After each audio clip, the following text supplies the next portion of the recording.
दिगंबरा दिगंबरा श्रीपाद वल्लभ दिगंबरा. आजचा भक्तिमय संदेश तुमच्यासाठी आहे, ते तुम्ही शांतपणे ऐकावे. तुम्ही श्रीपाद प्रभूंचे भक्त असाल तर आत्ताच व्हिडिओला लाईक करा आणि कमेंटमध्ये श्रीपाद प्रभूंचा जयघोष करायला विसरू नका. अंतकालीन नामस्मरण होणे म्हणजे अंतकाल साधणे होय, आणि हा साधण्यासाठी आधी नामस्मरण करायला पाहिजे. अंतकाल साधण्यासाठी जगावे. भगवंत जेथे राहतो तेच आपले घर आहे. सध्या आपण शरीरात राहतो, ते भाड्याचे घर आहे. भाड्याचे घर सोडून स्वतःच्या मालकीच्या घरात राहायला जाताना जसा आनंद वाटतो, तसाच शरीर सोडताना वाटायला पाहिजे. भगवंताचे घर तेच आपले घर आहे याची खात्री झाली म्हणजे तेच जमेल. त्यासाठी आपण सतत भगवंताच्या नामात राहावे म्हणजे जमेल. मला तू आपला मन, माझे मन तुझ्या चरणी अर्पण केले. आता मला तुझ्याजवळ काहीही मागायची इच्छा न हो असे मागावे. परमेश्वर आपल्या मागे पुढे आहे असे अखंड म्हणावे. भगवंताचे स्मरण करणे म्हणजे जे काही आपल्या हातून घडते आहे ते त्याच्या इच्छेनेच घडते आहे असे समजावे. प्रपंच हा देवाचा मानून अभिमानरहितपणे तो करणे हा परमार्थ आणि परमात्म्या वाचून आपल्याला कोणीही नाही याचा दृढ निश्चय होणे, याचे नाव ज्ञान. हे ज्ञान जाणले म्हणजे मनुष्य खऱ्या अर्थाने परमात्मा प्राप्तीच्या मार्गाला म्हणजे साधनेला लागला. या साधनाने परमात्मा वाचून दुसरे काहीही आवडेनासे होते, आणि ही जी अत्यंत आवड तिलाच भक्ती म्हणतात. या भक्तीची परिपूर्णता अंतकाल साधण्यात होते. त्यासाठी सतत नामस्मरण किंवा अखंड अनुसंधान हेच एकमेव साधन सांगितले आहे. अंतकाली ज्याने नाव घेतले त्याच्याविषयी वासना मेल्या असे नसते. ते एकदम मुक्त होत नाही, पण पुढच्या वेळी अति सात्विक तो जन्माला येईल. सात्विक म्हणजे भगवंताची प्राप्ती करून घेणे असणारा होय. ज्या स्थितीत परमात्मा ठेवतो त्यात आनंद मानावा. प्रपंचाच्या दुःखाबद्दल वाईट वाटून घेऊ नये. आपण जगात वागताना सर्व माझे माझे असे म्हणतो, पण प्रत्यक्ष आपल्या वाटणीला किती येते याचा कधी आपण विचार करतो का?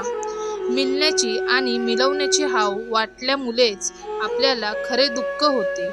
ही हाव नाहीशी व्हायला भगवंताच्या स्मरणात राहावे हा एकच उपाय आहे. मी भगवंताचा आहे याची जाणीव ठेवून वागावे. भगवंताकडे चित्त गुंतून ठेवणे हाच खरा धर्म आहे. जगाला फसवू नये आणि जगाकडून फसले जाऊ नये. मनाची आणि नामाची संगत सोडून द्यावी. नेहमी लीनता ठेवावी. मी साधना करतो ते विसरून जावे. त्याबद्दल अभिमान धरणे म्हणजे साधनाला कमीपणा आणणे आहे. आपल्या कामात लक्ष ठेवून सर्वांशी प्रेमाने वागावे. स्त्री दिराचा किंवा सासू सासऱ्यांचा मान ठेवून ते नवऱ्याला खुश करण्याकरिता भगवंताला ज्या रीतीने समाधान होईल त्याप्रमाणे आपण वागावे. डॉक्टरला जर आपण काल्या वाटीतले औषध मला का देत नाही असे म्हटले तर तो ज्याप्रमाणे तुला तो रोग नाही असे म्हणतो. त्याप्रमाणे संत ज्याची त्याची कृती ओळखून मार्ग सांगत असतात. त्याकरिता संतांची संगत धरून ते सांगतील त्याप्रमाणे वागावे. ते वागतात तसे वागू नये. आपल्या पतंगाची दोरी आपण संतांच्या हातात द्यावी आणि खुशाल निश्चितपणे राहावे. आपण गुरुने सांगितलेले साधन करीत जावे. म्हणजे साधनात पुढे वाट दाखवायला सद्गुरू उभेच असतात. जेथे दोन वाट फुटतात तिथपर्यंत या, म्हणजे तेथे गुरु उभेच आहेत. उगीच काहीही न करिता पुढे काय आहे हे विचारल्याने काय होणार? संतांना वेदांचा खरा अर्थ कळाला. त्याचे केवढे उपकार सांगावे की त्याने तो अर्थ आपल्याला सांगितला. म्हणून आपण वेद वाचण्याचे कारण नाही. आपण फक्त संत आपल्याला सांगतील त्याप्रमाणे वागावे. सद्गुरूच्या आज्ञेचे पालन करता करता साधकाला नामाची गोडी लागते, आणि नाम पोटभर घेतल्याने त्याचा आत्मा तृप्त होतो. तुम्ही परमेश्वराचे नाम घ्या, परमेश्वर कल्याण करेल हा माझा भरोसा तुम्ही ठेवा. आपल्या आयुष्यात ज्या ज्या गोष्टी घडतात त्या सर्व भगवंताच्या इच्छेनेच घडतात अशी पूर्ण खात्री झाली की मग सुखदुःख उरतच नाही. ज्याची खरी अशी निष्ठा आहे त्याचे तेज काही निराळेच असते. अशा माणसाला अचल समाधान लागते. हे साधुत्वाचे लक्षण जाणावे. आपल्या अंगी यावे म्हणून साधनाची सर्व खडपड असते. तुमच्या इच्छेविरुद्ध गोष्टी होणारच. हा स्वास्थ्य बिघडून न द्यायला आपली इच्छा नाहीशी करावी.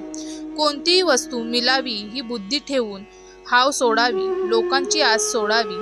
प्रयत्न करून यश आले नाही मग दुःख होते, स्वास्थ्य बिघडते. मी केलेच नाही म्हणजे कुठले दुःख? जे झाले ते होते आहे आणि जे होईल ते भगवंतानी आपल्या हिताकरिता केले आहे असे म्हणणे. आपण करत नाही असे नेहमी मानणे म्हणजे दुःखाला कारणच उरत नाही. हा संदेश शेवटपर्यंत ऐकल्याबद्दल तुम्हाला खूप खूप धन्यवाद. शेवटी तुमच्या सर्वांच्या सर्व इच्छा पूर्ण हो हीच प्रभूंच्या चरणी प्रार्थना.